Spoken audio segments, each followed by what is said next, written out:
I've kind of always had, whenever I played with any other musicians, I always had it billed as Kevin Devine and the Goddamn Band, since like 2003. It's just that I didn't really do a whole lot of touring with the band until 2008, really, maybe 7 and 8, and it was kind of a rotating thing. It's a little bit more fixed now, but it was kind of like whoever was on stage with me was the Goddamn Band. So now I feel like the guys who were touring with me, it's pretty settled. Daniel Sparks plays bass and sings, Mike Stramberg plays guitar and sings, and Mike Fadum plays drums, and we've done the last like 4 lengthy tours I've done since 2010. But I'm still going to do things by myself. The next tour I do in the States is a solo tour, the next tour I do in the UK is a solo tour. I still want to be able to have that flexibility to present the songs a number of different ways. In its largest form, there's a bunch of different branches, but the core group is kind of the core group right now. I studied, I guess mainly it would be feature writing. It wasn't so much hard news. I was arts and music journalism and some sort of more just broad cultural, kind of like magazine style writing. It's more kind of colorful than it was like just the facts ma'am kind of thing. I like writing, and I had a certain talent or a certain skill level that I was able to, I mean, I feel like there was a moment where if I had pursued that and maybe either gone on to graduate school or continued to try to make my way as a freelancer in that world, I think that could have been an option. But I also think there's a level of like you kind of have to have a sort of Catholic, not like religion, but like Catholic as in universal intellectual curiosity. Like you have to be curious about everything.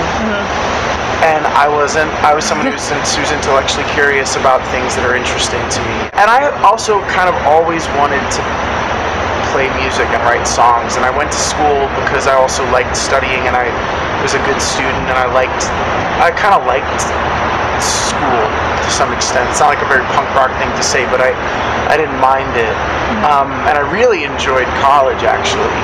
But you were at Fordham, right? Yeah, New York, Fordham. But I wasn't really like. It's almost like I had to pick a major because I was at school. I had to pick something to study. I wasn't interested in studying like music. I wasn't super interested in like the atomic structure of music. Right. How to like say that you just walked off the bus. Yeah. I was more interested in like, and still am sort of more interested in kind of poking around in the dark and figuring things out on my own with that stuff. But so there wasn't any interest to study like theory or like, but I have always been interested in the cultural impact of music, which is why I think journalism, kind of writing about it, became something. Yeah. I wasn't terribly interested in being like a publisher, and so I was either going to try to get a job writing about like Nirvana, The Replacements, Elliott Smith, and like Eminem over and over again. That's what I was interested in as a 21-year-old kid, over and over again.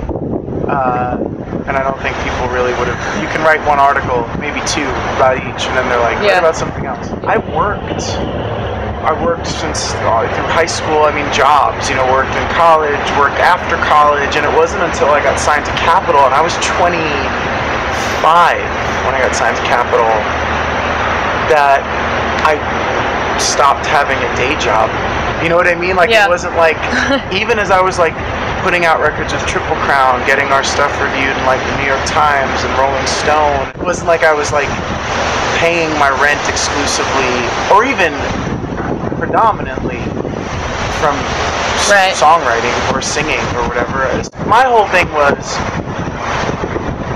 you can always go back to school, but you can't always do this.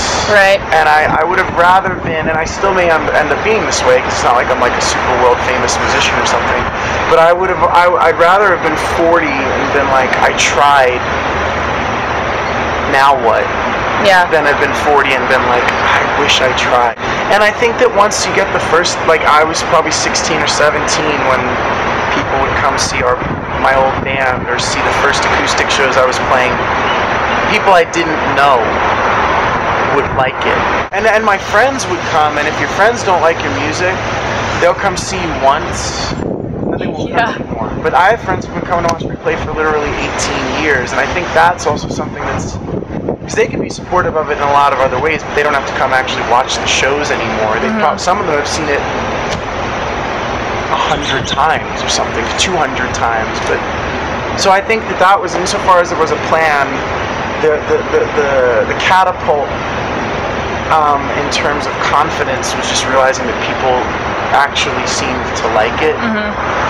And then it was that I was just kind of I was just working. The plan wasn't like I'm going to become famous. The plan was like, oh, this keeps growing. Let's see how far it can grow. And that's still kind of the plan. And it's grown, in some ways, it's grown larger than I kind of ever expected it would. In other ways, I'm sure, for people who would be looking for a more kind of quick path to a kind of notoriety, it's probably not the model someone would want to follow, because I've been really like someone who's kind of cut out piece by piece. But yeah, that was kind of the guiding principle there. Ever since I was a kid, or if I try to like choke inspiration out of the air, it doesn't generally do me very good. But if I kind of let it be, and accept the moments where it's not there, and understand that doesn't mean it's never coming back, it tends to come back. I just feel like, for me, it's the thing that makes me want to get out of bed in the morning. Like, and there's other things that do too. It's not like art is the only thing in some kind of romantic way. But it's the thing that I get most excited about still. The couplet that resolves the lyric, the chord change that moves the song from A to B, the string of phrases that sound different to me than what somebody else might say writing the same song. That's the stuff, that's the reason you do it. Performing is a totally different thing, and sometimes it's more muscle memory than others. Sometimes you're more inspired, and sometimes it's more like you're tired, you just want to kind of go back to the hotel and relax. And but even in those days, I think my job is to find something underneath that feeling, and then dig that out. And most of the time I can do that. There's a song called Awake in the Dirt on the album, and that song is about, there's this character in the book called Mary Levov, L-E-V-O-V. She's this son of a really hardworking kind of American dream Jewish textile worker. She ends up taking some pretty drastic acts that Roth frames as terrorism. And the question to me is, what one man's terrorism is another man's kind of freedom fighting. And I'm kind of obsessed with those kinds of relationships. Like, things like Another Bag of Bones are largely about that too. Like how from the Israeli soldier standing at the checkpoint, the Palestinian woman who comes in with a bomb strapped to her is doing the work of almost literally like the devil. But to her people, she's literally doing the work of God. That's very, I don't know, I think that's fascinating. I can think about that all day. That song is her trying to explain to her father, I know you can't understand why I've done what I've done, but it makes sense to me. I'm really proud of the title song. I'm really proud of, I think the song 1117 on there does some things that I haven't really done before with some of I just saw that music video. That's really awesome. It's beautiful. That kid, Aaron Powell, I like what he does a lot. The music video is really evocative, I think, and interpretive. He's really good. I really like the song I Used to Be Someone, the last song on the record. I like Sleepwalking Through My Life. I mean, I really like the record, but and some days I like some things more than others, but I feel really confident that even the people that might not have necessarily gotten it right away will eventually come to feel the way about it that I feel. Right. So are you going to do any more Bad Books? Yeah, once this tour is over, I go to Atlanta. I come back here. And we finish recording. It's like 90% done. We did a bunch of it in January, and then I come back and we finish it off in May, and it should be out end of this year, early next year. Okay, awesome. Hopefully with more touring to come too. Yeah, that'd be great. Yeah, I really like the collaborative stuff, and I've done some co-writing through the through the publishing company I work with, and that's more almost like writing songs that might end up on somebody else's album rather than like me performing them with them. There's all kinds of people I'd love to make music with, you know, and I'm exploring some of that too.